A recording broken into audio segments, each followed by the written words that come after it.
রাহুল, তুই আমার বেডরুমে কি করতেছিস?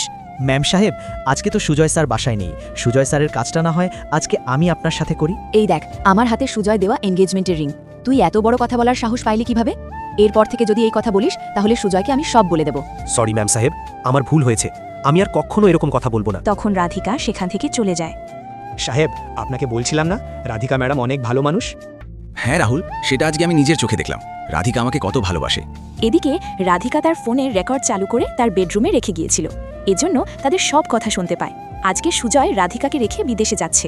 এরপর সুজয় চলে গেলে রাধিকা রাহুলের কাছে এসে বলে, শোন রাহুল, তোদের সব কথা আমি শুনে ফেলেছি।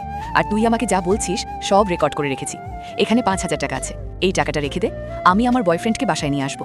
তোর স্যারকে কিচ্ছু বলতে পারবি না। ঠিক আছে ম্যাডাম, আপনি টেনশন করবেন না। আমি স্যারকে কিছুই বলবো না।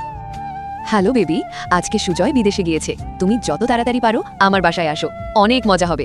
বাই। এইভাবে কিছুক্ষণ না যেতেই দরজায় শব্দ হলে রাধিকার দরজা খুলে যা দেখলো তা দেখলে তোমরা সকলে অবাক হয়ে যাবে। আল্লাহর এই সুন্দর নামটি দেখে যে ভিডিওতে লাইক করে চ্যানেলটি সাবস্ক্রাইব করে দিবে। হে আল্লাহ, তুমি তাদেরকে হজ করা তৌফিক দান করো। কি ব্যাপার রাধিকা, আমাকে দেখে অবাক হয়ে গেলে?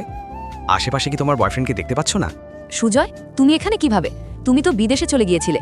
তখন সুজয় তার কাজের লোক রাহুলের রেকর্ড করার কথা বলে দেয়। মূলত রাহুলই সুজয়কে বাসায় ডাকিয়ে এনেছে।